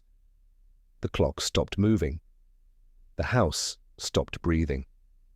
Only peace remained. A soft, eternal exhale that went on, like the sound of a heartbeat echoing across time. Somewhere far away, maybe in a version that never existed, Rick looked up from a forgotten console and felt something lift inside him. A weight he'd carried through countless worlds, finally gone. He didn't know why, but he smiled. The stars, above, shimmered faintly, each one pulsing in quiet rhythm. Not burning, but glowing as if asleep. And in their light, the echoes of two souls lingered, at peace at last. The storm had passed, but the world hadn't grown quiet. It had only changed its voice. The rain no longer screamed against the glass. Instead, it whispered, soft, rhythmic, like the breath of something ancient that had finally fallen asleep. The horizon was a dull bruise, violet bleeding into grey, and the trees outside leaned in crooked silence, their limbs heavy with what the storm had left behind. Aaliyah sat in the attic, surrounded by the aftermath. Papers clung to the floor like autumn leaves, some torn, others soaked, all humming faintly as if they still remembered what they once contained. The music box lay open before him, its inner gears ticking even though no one had touched it. It wasn't a melody anymore, it was a pulse, uneven but alive. A soft flicker rippled through the dust. The projector in the corner clicked on by itself. The film rolled in trembling loops, light spilling across the walls in fractured frames. Elias didn't move. He watched as the same image replayed again and again, the silhouette of a man standing in a corridor of mirrors, turning his head slowly toward the camera, though his face never came into view. Then, silence. The reel ended with a faint snap, and the light died. He exhaled. His reflection on the attic window was barely visible, but he could see enough, the dark circles under his eyes, the slight tremor in his jaw. He looked less like himself now, and more like one of the faded faces from the recordings. The line between what he'd been watching and what he was becoming had thinned beyond recognition. From below, a floorboard groaned. Elias froze. He waited. The air seemed to hold its breath with him. Then, another sound, a soft dragging, like something heavy being pulled across the wooden floor. He stood, his heartbeat sinking with the rhythm of the noise. The attic door cracked open just an inch, shivered against the frame. "Is someone there?" His voice broke the silence like glass. No answer. He reached for the small lantern by the stairs. The flame sputtered to life, its golden glow pushing the shadows back only a little. As he stepped down the narrow steps, the noise grew fainter, receding deeper into the house. But it was real. He could feel it in the air, something alive, moving just out of sight. At the bottom of the staircase he paused. The hallway stretched before him, long and dark, the wallpaper still damp from the rain. A mirror hung crooked on the far wall. For a moment he thought he saw someone standing just beyond it. But when he raised the lantern, the figure vanished, leaving only his reflection staring back. The house had begun to remember. Elias made his way toward the parlor. The smell of old smoke still lingered there, mixed with the faint sweetness of lavender from a candle that hadn't burned in years. On the mantelpiece, the photograph, the one of his mother, was gone. In its place was a faint imprint, as if the frame had been pressed into the wood for too long and finally decided to leave. The dragging sound came again, this time from the study. He pushed the door open slowly. The typewriter sat in the center. Of the desk, the ribbon still threaded a single sheet half rolled in. The keys clicked once, twice, 3 times, then stopped. A word appeared on the page, faint but legible. "Listen." The lantern flame shivered. Elias stepped closer. "Who's there?" No answer. But the air felt charged, humming with invisible weight. He touched the typewriter. The metal was cold. Beneath his fingertips he felt a tremor, a pulse like the one from the music box. The keys moved again. "Don't let it sleep." A chill swept through him. He looked around, scanning the corners of the room, the shadows near the window, the curtain swaying ever so slightly. The house had always been strange, but now it felt sentient, watching, waiting. His gaze drifted to the bookshelf. A single book had fallen out, thick, leather-bound, its spine cracked. He knelt and picked it up. The title had long faded, but inside, the handwriting was unmistakable. His father's? Elias flipped through the pages. Most were filled with diagrams, symbols, and names he didn't recognize, but near the end he found something different, a journal entry. The ink was smeared, the handwriting rushed. "If she comes again, do not follow the voice. It remembers what we forgot. The melody binds it. The child must never hum it back, the child." Elias's throat went dry. He remembered the recordings, the girl in the white dress, her humming soft but deliberate, the same tune the music box played. He had thought she was a memory, a ghost of the house. But what if she wasn't a ghost at all? The lantern flickered violently, then went out. Darkness swallowed the room. Something moved behind him. He turned, the silence collapsing into the faint rustle of fabric, a breath warm against his neck. Then a voice, not human, not entirely, soft, melodic, and terrifyingly familiar. "Do you remember my song?" Elias stumbled back, his hand slamming against the desk. The typewriter clattered to the floor. The music box, though still in the attic, began to play again, its melody echoing faintly through the walls, as if the entire house had taken it up. He reached the door and pulled it open. The hallway was no longer empty.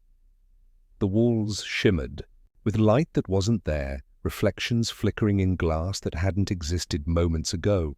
Every step he took echoed with two more, his own, and something following just behind. When he reached the base of the stairs, he looked up. At the top stood the girl. Her dress was soaked, her hair hanging in wet strands across her face. Her eyes were dark, so dark they seemed to swallow the dim glow from below. In her hands she held the photograph of his mother, the edges burned. "Elias," she whispered, "you brought it back." He couldn't speak. His mouth felt full of fog. "The song doesn't belong here," she said softly. "It remembers more than you do." Then she turned the photograph around. On the back, scrawled in his father's handwriting, were 4 words: "When the song ends." The attic door slammed open above them. The melody grew louder, distorted, as if struggling to hold itself together. Elias ran up the stairs 2 at a time, the girl's footsteps echoing after him, though she never seemed to move. When he reached the attic, the projector was on again. The reel spun wildly, throwing light across the walls. But this time, the film wasn't silent. It spoke. "Don't let it end, Elias." The music box's gears screamed, metal grinding against itself until the melody fractured into chaos. He grabbed it, trying to shut it, but the lid wouldn't close.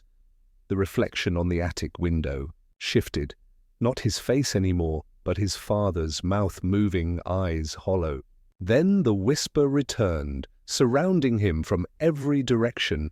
"The song remembers what you forget." He dropped the box. It hit the floor and burst open, the pieces scattering like shards of memory. The melody stopped, and in the silence that followed, he realized what true quiet was: not peace, absence. The house exhaled once, long and low. Somewhere deep inside it, a door unlocked, and something began to wake. The house did not breathe anymore. It listened. Every wall, every floorboard, every nail held its breath, waiting for Elias to move. The silence had weight now, dense, heavy, almost liquid. Dust hung in the air, trembling in the faint light that seeped through the cracks. The music box lay shattered at his feet, its delicate parts strewn like fragments of memory. Yet even broken, it pulsed faintly, an echo trapped inside its hollow shell. Elias crouched down, his fingers brushing against the jagged edge of one of the gears. A faint hum vibrated through his skin. He flinched. It was the same rhythm that had been in the walls, the same heartbeat that had followed him since the night began. He looked toward the attic window.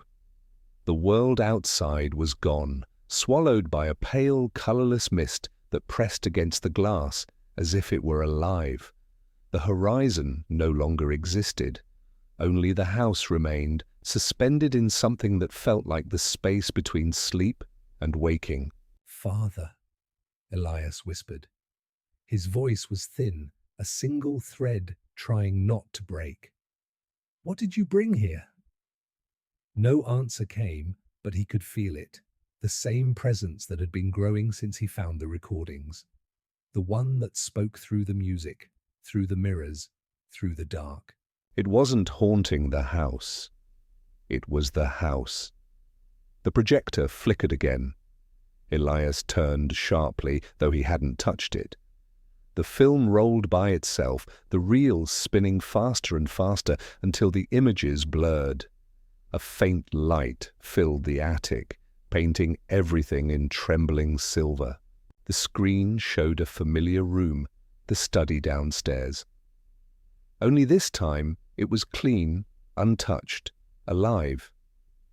His father sat at the desk, younger, his hands steady as he typed.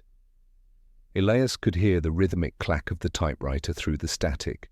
His father looked up once, directly into the camera. "If it finds a voice," he said, his tone steady, "it will take shape." The reel stuttered, repeating the words, looping them until they fractured into meaningless sound. It will take shape. It will take... Elias pulled the plug. The image bled out into darkness, but the whisper didn't stop. It crawled along the walls, through the floor, through him, then... footsteps. He turned. The attic door was open again. Something stood at the top of the stairs. Not the girl this time. Taller, familiar in outline, but wrong in motion. It tilted its head the way his father used to when he was lost in thought. "Elias," the figure said softly, voice like static through water. "You shouldn't have stopped the song." The light from the lantern flickered weakly, casting the thing's shadow across the ceiling. It moved when the figure didn't, bending at unnatural angles, reaching toward him. Elias backed away. "You're not him," the figure smiled, too many teeth, too much calm. "You're right." He left me here when he forgot the words. The air thickened. The smell of wet paper and smoke filled his lungs. "What do you want?" Elias managed to finish what he began, the thing said. The house remembers. It's waiting for the ending. A low hum rolled through the attic, deep and resonant, like the sound of 1,000 strings being plucked all at once. The floor beneath him rippled. The shadows moved. Elias lunged for the doorway, but the floor stretched, warping beneath his feet as though it were alive. Every board became a mouth, whispering fragments of his father's voice, the girl's lullaby, the typewriter's warnings, all merging into one endless murmur. He stumbled through the door and into the hallway. The light was gone entirely now. Only the faint phosphorescent glow of the mist illuminated the walls. Portraits that once hung still now twitched, their eyes glinting with something wet and alive. He reached the stairs. Every step groaned like a living thing under his weight. When he reached the bottom, the air felt colder, heavier. The parlor door stood open, swaying slightly, though there was no wind. Inside, the girl waited. She stood beside the empty fireplace, her dress now clean, her hair dry, her eyes unreadable. The photograph still hung from her hand, though the image on it had changed. It was Elias now, sitting in the attic, looking down at the music box. "You tried to stop it," she said quietly. "But songs don't end when you break them." Elias stepped closer. "Tell me what it is." "Tell me how to stop it." Her gaze softened, almost pitying. "It isn't something to stop. It's something to remember." She placed the photograph on the mantelpiece. The flames in the hearth stirred, glowing faintly blue. Your father tried to contain it, but he forgot that it wasn't his to keep. The melody was meant to be carried, not trapped. Elias shook his head. "Carried where? By who?" "By you," she said. "It followed your bloodline. When you played the music box, you opened what he sealed. The hum rose again, from the walls, the floor, even from inside him. His heartbeat aligned with it. Each pulse matched the rhythm perfectly. "I don't want it," he said, voice breaking. "You don't have a choice," she whispered. "It remembers through you." Her voice began to shift, layered now as if 100 versions of her were speaking in unison. The song was never meant for sleep. It was meant to wake the one who dreams. The blue flames flared. The shadows in the room twisted, pulling toward the center of the floor, forming a spiral that pulsed with faint light. It looked like the diagrams in his father's book, lines, circles, interlocking symbols. Elias took a step back. No, yes, the girl said. It's already begun. The spiral expanded, spreading across the floorboards. From within it, shapes began to emerge, arms, faces, fragments of memory. They weren't ghosts. They were moments, his mother's laughter, his father's voice, his own reflection as a child, all overlapping, all dissolving. He felt his knees weaken. The air vibrated. The melody returned, not from the music box this time, but from within his chest. He could hear it forming in his breath, his pulse, the spaces between his thoughts. The girl stepped closer, her face inches from his. You have to finish it, Elias, or it will never let you leave. How? By remembering the end. I don't know the end. Her eyes flashed with something bright, almost blinding. And listen. She reached out and pressed her hand to his chest. Instantly, the world folded inward. The parlor vanished. The floor, the walls, the air, all collapsed into a single sound, a single note that stretched across eternity. He was in the memory again, the same corridor of mirrors from the film reel. Only now it was endless. Each reflection showed him at a different age, a different moment, each one humming the same song. Each one afraid. At the far end of the corridor stood his father. You found it, his father said, voice trembling. I hoped you wouldn't. What is it? Elias shouted. The dreaming, his father whispered. Song that keeps the world awake. The reflections began to shatter one by one. Glass rained like stars. Finish it, his father said. Before it finishes you. Elias felt the melody rise to his throat, the notes vibrating through every bone. He opened his mouth, and the sound that emerged wasn't his. It was the song, the true version, the one that hadn't been played since the beginning. The corridor dissolved in light, and when he opened his eyes, he was back in the attic. The music box lay whole again, perfectly restored, the melody playing softly, peacefully. But outside the window the mist was gone. Morning light spilled across the horizon. Elias exhaled slowly. For the first time, the house felt empty. But deep beneath the floorboards, something still hummed, very faintly, waiting. The song was not over. The morning light in the attic was not gentle. It was pale and disoriented, like a dream that had forgotten how to end. Dust floated in the quiet beams, swirling around Elias as though drawn to his breath. The music box still played, its tunes soft, repeating endlessly, but there was something new within it, an undercurrent of calm, a thread of silence between the notes that felt like exhalation. Elias sat on the floor, the box resting between his knees.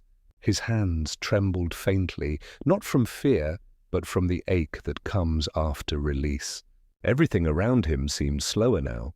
The air no longer pressed down on him. The whispers had dissolved into a kind of watchful stillness. He didn't know how long he'd been awake. Time in this house had always been slippery. Outside, the morning stretched thin and colorless across a field that shouldn't exist. There were no trees anymore, no roads, just a smooth plain of silver fog reflecting the sky. The world had folded into quiet. He touched the lid of the music box. "You're not broken," he murmured. "Not anymore." A faint warmth lingered in the wood as though it remembered him. The melody faltered once like a sigh, then steadied again. He rose slowly, each movement careful, deliberate. His body felt lighter, but his chest held a weight he couldn't name.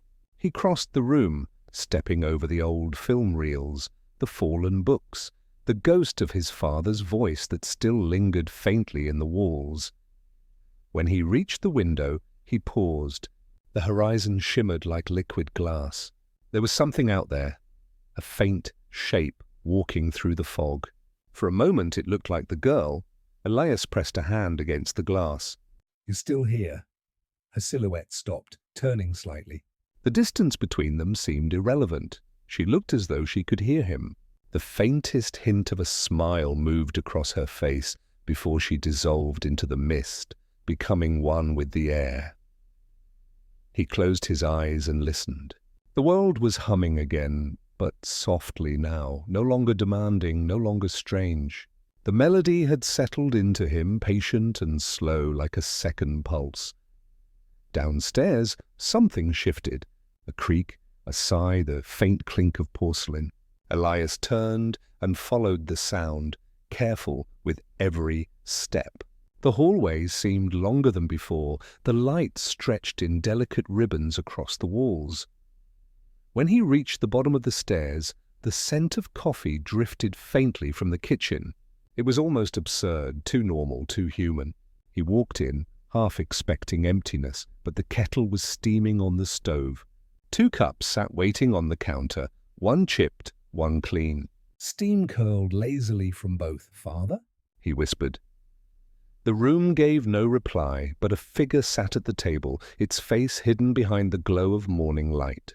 The same posture, the same tilt of the head, his father, or the memory of him. "You always wake too early," the figure said softly. "Just like I did." Elias stood still. "You're not really here. Neither are you," the man replied, his tone without cruelty. "You've been walking the in-between for a while now." Elias looked down at his hands. They felt real enough. "What is this place?" "A memory," his father said. "One built so deep it forgot to end." Elias sat slowly across from him. The warmth of the coffee reached his fingers. "You left me here." "I left everyone here," his father said. "The house." "The music. It was meant to hold what couldn't be said. But I stayed too long, and it began to dream of itself." "You woke it." Elias took a breath. "The girl said it wanted to remember." His father smiled faintly, the kind of smile that hides sorrow. It wanted to be remembered.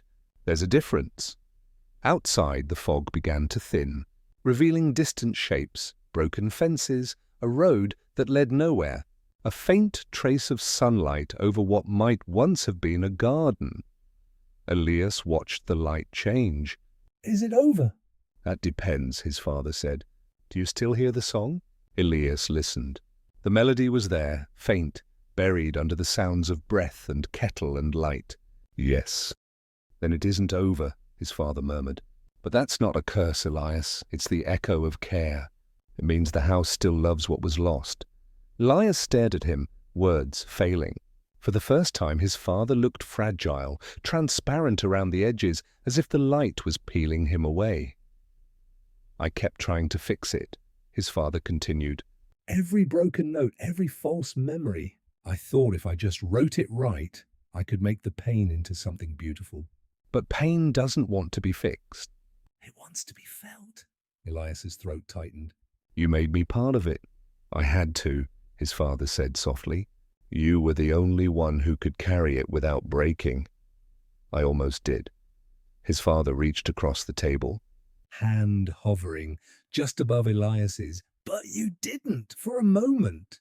They sat like that, between touch and absence, between memory and forgiveness. Then the kettle whistled softly, a quiet, domestic sound that somehow broke the weight in the air. Elias poured the coffee. The warmth steadied him. When he looked up again, the chair across from him was empty. Only the faint shimmer of dust lingered where his father had been. The world outside was changing faster now. The fog was receding, pulling back into the sky like a tide reversing. He could see the outline of the forest again, the hint of color returning to the trees. Elias stood and walked toward the back door. The ground outside looked solid now. He stepped onto it carefully, feeling the grass, damp, cool, alive. The air tasted clean. He inhaled deeply, then exhaled until the breath turned to mist in front of him. Behind him, the house creaked once, as though shifting in its sleep. The windows reflected him, older, quieter, standing where his father once stood. He whispered, "It's time." The melody rose faintly, distant, somewhere beneath the soil. It was no longer haunting, it was a lullaby again. A goodbye. He walked into the field, the fog brushing against his shoulders like a farewell.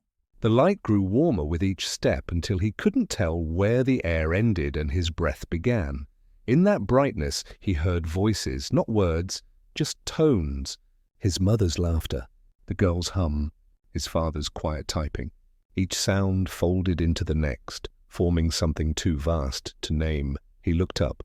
The sky above shimmered like glass, and for a moment he saw reflections of countless worlds, each one holding the same house, the same man, each one finding peace in a different way. He smiled faintly. Maybe this is how remembering ends. The wind moved gently through the grass, bending it like waves.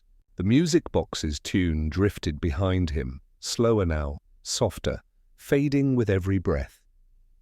He turned one last time to look at the house. It stood still, golden light washing over its roof. Then, slowly, almost tenderly, it began to dissolve, brick by brick, window by window, until nothing remained but sunlight and sound. Elias closed his eyes, and for the first time there was no hum, no whisper, no echo, only quiet. A quiet that felt like forgiveness. He sat down in the field, the earth warm beneath his hands. The sky stretched endlessly above him, alive with unseen motion. He thought of the song, of its strange purpose, to remind, to awaken, to end gently. He thought of the girl's words.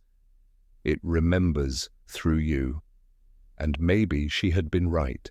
Maybe that was all memory ever wanted, to rest in someone's chest long enough to be felt, then to drift away when it was ready. He smiled again, a small, tired smile.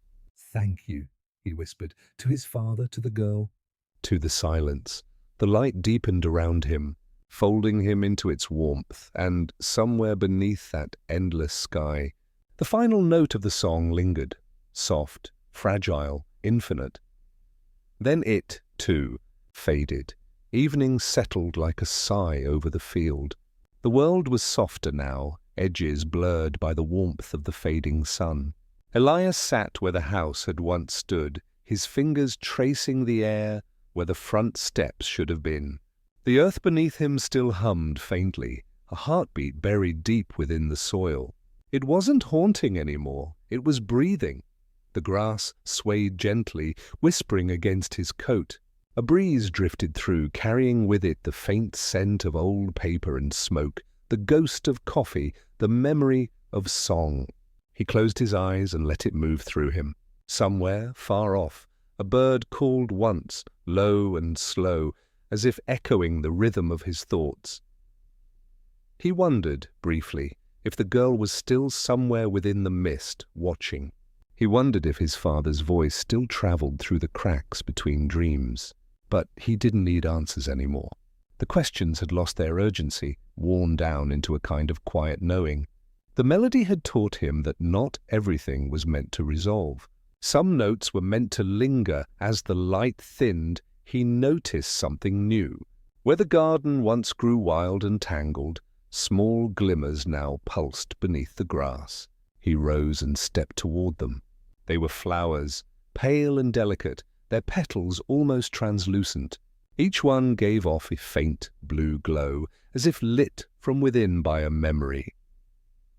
He crouched down, brushing his fingers against one. The petal quivered, and for the briefest moment he heard a sound, laughter. His mother's, soft, unguarded, alive. He smiled. "You were here all along." He walked among them slowly, every step unveiling a new whisper, a lullaby from the girl, the quiet tapping of typewriter keys, the sigh of the wind through the attic beams. The field was no longer empty. It was filled with what the house had held, only now it was free. When he looked back, the outline of the old structure shimmered faintly in the air, like a heat mirage.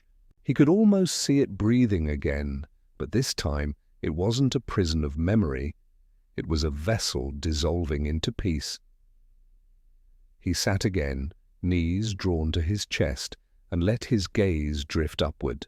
The sky had begun to deepen, indigo bleeding into violet, stars emerging one by one. There was a strange comfort in watching the first few appear, tiny lights threading themselves across the dark like the beginnings of a new song. He found himself humming. The melody came without effort, flowing through him like something that had been waiting for him to remember it. It wasn't the same tune the music box played. It was slower, gentler, an answer to it. A closing phrase. The stars seemed to shimmer in time with the rhythm. The air pulsed, faint and steady. For the first time, Elias realized the song wasn't about waking or dreaming. It was about returning. Everything the house, his father, the girl, had tried to tell him circled back to this one truth. Nothing truly disappears. It just changes form, a voice broke the stillness. You found it, he turned, startled. The girl stood a few feet away, her bare feet brushing through the grass, her dress pale and fluttering in the wind. Her eyes were calm, brighter than he remembered. "I thought you were gone," Elias said quietly. She shook her head. "I was only waiting for the end of the song." He smiled faintly. "I think it's over now." She tilted her head, the way she had in the attic. "No, it's only quieter." They stood there in silence, watching the stars multiply. The air between them shimmered with something that wasn't light, wasn't sound, just presence.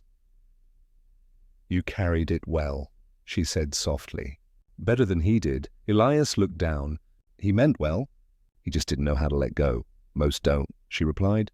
"They build walls around what hurts, hoping to contain it. But the walls always learn to dream." He nodded slowly. "The house dreamed of being alive." "And you let it wake," she said. "Now it sleeps again, but this time it dreams of peace." A pause lingered. The wind shifted, carrying her hair across her face. For a heartbeat, she looked almost human, almost mortal.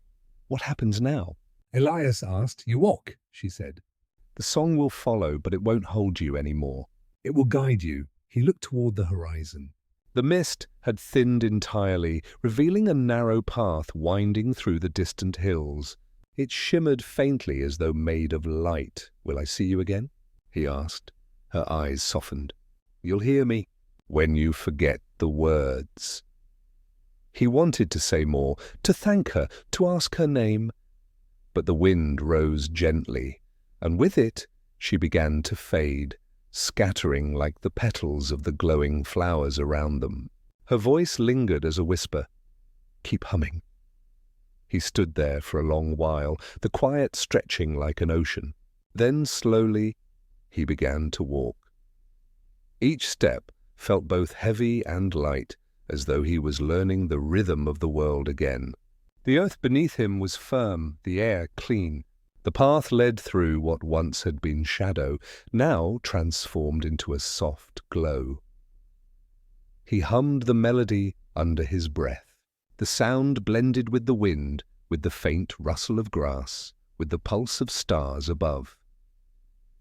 He didn't know where the road would lead, but he no longer needed to. It wasn't about destinations anymore. It was about movement, about the act of remembering while letting go. After a while, he looked back one last time. The field glowed faintly behind him, scattered with those small blue lights. Where the house had stood, a single flower shone brighter than the rest, its light steady and still. He whispered, "Rest now." The flower's glow flickered once, as if in acknowledgement. Then the wind carried the moment away. Night deepened. The moon rose, wide and silver, spilling light over everything. Elias kept walking, his silhouette folding into the dark. The song followed him softly, weaving itself through the air like a thread of memory that refused to fade. Hours might have passed, or minutes, or none at all. Time in this quiet world no longer behaved as it used to. The stars moved like slow thoughts. The ground shimmered faintly with unseen life. Eventually, he reached a clearing where the path widened into a small lake. The surface of the water was perfectly still, reflecting the night sky in full, an endless field of stars above and below. He knelt at the edge and looked down. His reflection stared back, not as he was now, but as a boy. The same child who once wandered through the corridors of his father's house, chasing sounds he didn't understand. The boy smiled. "You made it," the reflection said softly. Though no lips moved, Elias smiled back. I think I did. The boy tilted his head. You kept the song. He nodded. "I did." "Then let it go." Elias hesitated, then closed his eyes. He inhaled deeply, the air cool and full of stars. When he exhaled, he released the melody, the one that had followed him all this time. It drifted into the night like mist, dissolving into the sound of water, wind, and light. When he opened his eyes, the reflection was gone. Only the lake remained, rippling gently under the moonlight. He sat by the water's edge, letting his mind empty. There were no ghosts now, no echoes, no unfinished chords. Only peace. Above him, a shooting star traced a line across the sky. Then vanished into the horizon. Elias lay back on the grass and whispered to no one. Thank you for staying with me. The stars flickered, as if answering, and somewhere far away, in the space between dreams, A music box closed softly with a click, its melody complete at last. Thanks for spending this time with us. Sleep well. everything's gonna be okay, man.